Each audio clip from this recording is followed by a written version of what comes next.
السلام علیکم ورحمۃ اللہ وبرکاتہ۔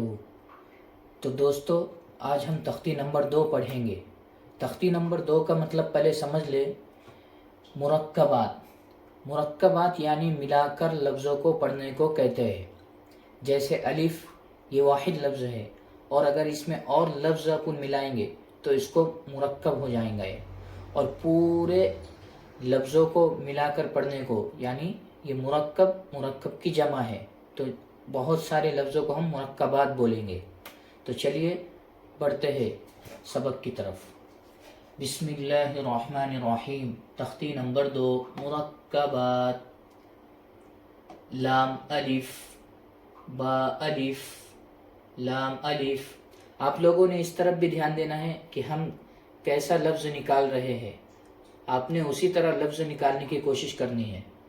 لام، لام الف، لام ہا، لام الف، با لام با، کاف با۔ آپ لوگوں نے نقطوں پر بھی دھیان دینا ہے، جیسا با تا سا، ان تینوں میں الگ الگ نقطے آتے ہیں۔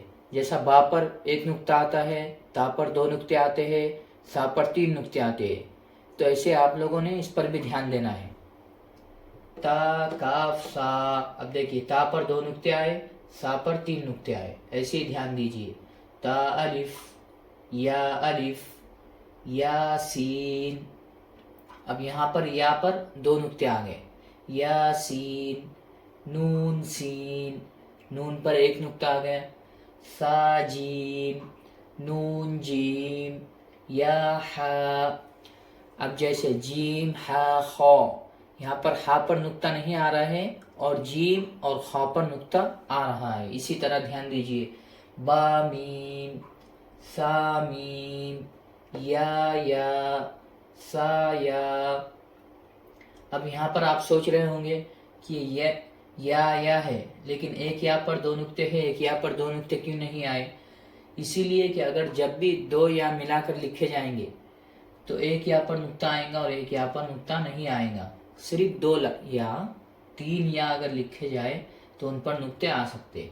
نون با لام، نون با نون، ہا با، تا ہا تا، تا ہا تا، تا جیم تا، یا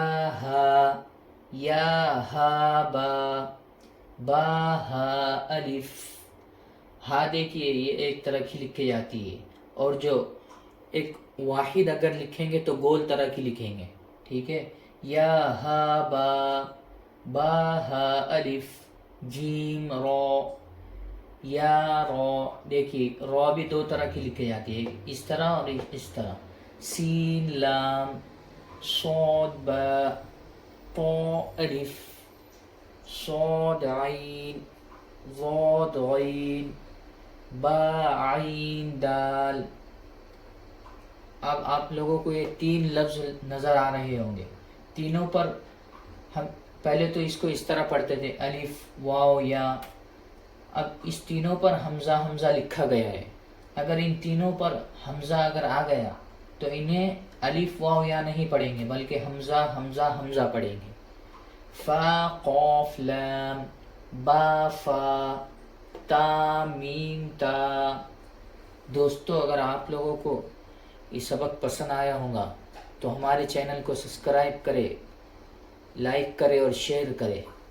انشاءاللہ ملیں گے اگلے سبق میں۔ جزاک اللہ۔